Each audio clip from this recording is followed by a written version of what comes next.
ETF index mutual funds నేర్చుకుని stock మార్కెట్లో రాణించాలనుకుంటున్నారా? వెంటనే ఈ నెంబర్కి కాల్ చేయండి.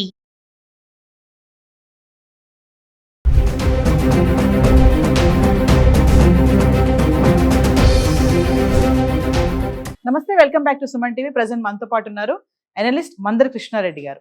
నమస్తే సార్. నమస్తే అమ్మా. సార్, మనం బంగారం వెండి గురించి చాలా వీడియోలో మాట్లాడుకున్నాము. మరి ఆల్ టైమ్ రికార్డ్గా వెళ్ళిపోయినటువంటి ధర స్వల్పంగా తగ్గడం అయితే మళ్ళీ చూస్తున్నాం. అంటే ఇది గుడ్ న్యూస్ అనుకోవచ్చా? మరి ముందు ముందు పెళ్లిళ్ళ సీజన్ ఉంది. 1,80,000 వరకు వెళ్ళినటువంటి 24 క్యారెట్స్ గోల్డ్ ఇప్పుడు 1,50,000 వరకు వచ్చేసింది. 22 వచ్చేసి 1,40,000. ఇంకా వెండి అంటారా 4,25,000 వరకు వెళ్ళి ఇప్పుడు మళ్ళీ 2,60,000 ఉంది. ఎందుకు ఒకసారి ధరలు ఇలా తగ్గిపోతున్నాయి? ఇలాగే తగ్గే ఛాన్సెస్ ఉన్నాయా? మళ్ళీ ఒకేసారి పెరుగుతాయా? అంటే ప్రపంచ పరిస్థితులను బట్టి గోల్డ్ కానీ సిల్వర్ కానీ ఆధారపడి ఉంటాయని మనం ఎప్పటి నుంచో అనుకుంటున్నాం. మనం ట్రంప్ విధానాలు దీనికి ముఖ్యమైన కారణాలు. ట్రంప్ చాలా జీతాల నుంచి దేశాల మీద అగ్రెసివ్గా వెళ్ళాడు. బాంబులు వేసేస్తా అన్నాడు, ఆక్రమించుకుంటా అన్నాడు, ఈ ద్వీపం నాది అన్నాడు, ఈ దేశం నాది అన్నాడు. వెనిజులాను అయితే రాత్రికి రాత్రే ప్రెసిడెంట్ ఆయన భార్యని ఇద్దరిని పట్టుకొచ్చేసేసి వైట్ హౌస్లో బందీ చేసి పెట్టుకున్నాడు. ఇవన్నీ జరిగాయి. వీటి వల్ల భయానకమైన పరిస్థితి ఏర్పడి అన్ని దేశాలు కూడా భయపడ్డాయి. ఏ క్షణంలో ఏ నిర్ణయం తీసుకుంటారో తెలియకపోవడం వల్ల గోల్డ్ రేటు అంటే డాలర్ మీద దాని ప్రభావం కనబడింది. దాని ప్రభావం వల్ల మిగిలినటువంటి బంగారం మీద వెండి మీద కూడా దాని ప్రభావాలు చాలా కనపడ్డాయి. ఇవి కాకుండా ఇంకా అనేక కారణాలు, ఒక కారణం అని చెప్పడానికి వీలేదు, ప్రపంచంలో అనేక కారణాలు దీనికి దారితీశాయి. ఇప్పుడు కనబడుతున్నది తాత్కాలికం మాత్రమే. ఎందుకంటే ట్రంప్ ఆలోచనలు ఎప్పుడు ఎటు మారుతాయో తెలియని పరిస్థితిలో ఉన్నది. ఎందుకంటే ఇంతకాలం స్టడీ చేసిన వాళ్ళు ఎవరైనా సరే, 2 ఏళ్లు ట్రంప్ను గమనించిన వాళ్ళు ఎవరు కూడా ట్రంప్ ఇలాగే కంటిన్యూ చేస్తాడని అనుకోవడానికి వీల్లేదు. ఇప్పుడు కొద్దిగా ట్రంప్లో మార్పు కనబడ్డట్టు కనబడుతుంది. కానీ ఇది ఎంతకాలం ఉంటుంది?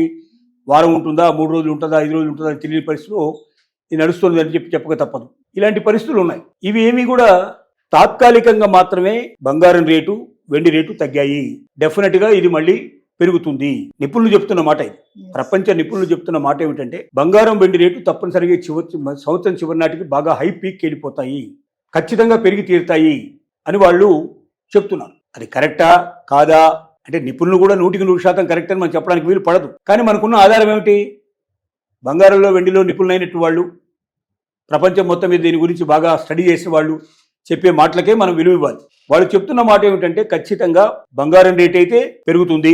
వెండితో పోలిస్తే డెఫినెట్గా బంగారం రేటు అంతగా పెరగదు. వెండి మాత్రం పెరిగి తీరుతుంది. ఎందుకంటే వెండిని ఆభరణాలకే పరిమితం చేయకుండా ఇండస్ట్రీస్కి, అనేక రకాలైనటువంటి పరిశ్రమలకు దీన్ని ఉపయోగించడం వల్ల దాని అవసరం విపరీతంగా పెరిగింది. దీనికి ఆల్టర్నేటివ్ ఏదైనా కనుక్కునేదాకా ఈ రేటు ఇట్లాగే పెరిగిపోతుంది.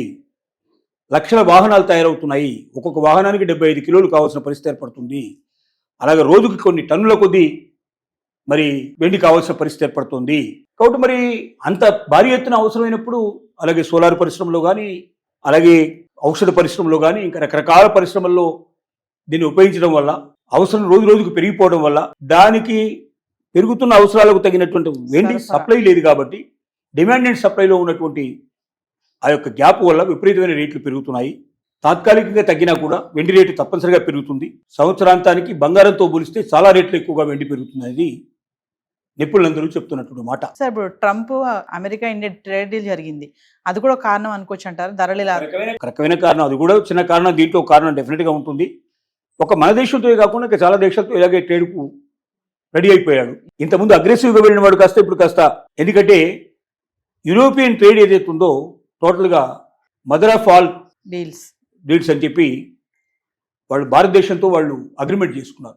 రోజుకు ఒక రకమైన విధానంతో ఉండేటువంటి అమెరికాకు వెళ్ళడం కన్నా స్థిరంగా ఉండే భారతదేశంతో మనం వెళ్ళడమే మంచిది, మన అవసరాలు మొత్తం ఇక్కడే తీరుతాయనే నిర్ణయానికి వాళ్ళు వచ్చారు.